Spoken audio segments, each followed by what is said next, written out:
Cigarette വലി ആരോഗ്യത്തിന് ഹാനികരമാണ് എന്ന് പ്രത്യേകം പറഞ്ഞുകൊണ്ട് സിഗരറ്റ് പെട്ടിയെടുത്ത് ഇങ്ങനെ വെച്ച് തുറന്ന് എടുത്ത് ഒരു സിഗരറ്റ് എടുത്ത് ഗോൾഡ് ഫിഗർ ചുണ്ടൊഴി വെച്ച് തീപ്പെട്ടി എടുത്ത് കെട്ടുപോയി പഠിച്ചു. ആത്മാവിനൊരു പുക എന്നൊക്കെ പറയുള്ളൂ. അതാണ് പരിപാടി. കണ്ടാ ഇരിക്കുന്നുണ്ടവൻ.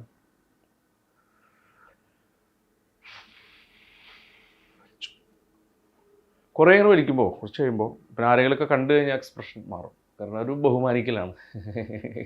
സിഗരറ്റ് വലിക്കുമ്പോൾ നമ്മൾ പരിചയക്കാർ പെട്ടെന്ന് ആരെങ്കിലും വന്ന് ഇവിടെ തന്നെ നമ്മൾ മാറി ഇങ്ങനെ വളരെ ഡീസൻ്റായി നിൽക്കുന്നൊരു പരിപാടിയാണ്. എടുത്ത് കളയും ചിലപ്പോൾ. അത് മുതിർന്നവരെ കണ്ട് ബഹുമാനിക്കലാണ്. അപ്പോൾ ഈ കുറേ കൂടെ വലിച്ച് കഴിയുമ്പോൾ ഇതിൻ്റെ തുമ്പത്ത് നിറയെ ചാരം വന്നിങ്ങനെ നിറഞ്ഞു കാണും. അപ്പോൾ അതിങ്ങനെ പിടിച്ചിട്ട് അതിങ്ങനെ ചൂണ്ടുകല്ലുകൊണ്ട് തട്ടിക്കളയും. അപ്പോൾ ചാരം നിലത്തേക്ക് വീഴും.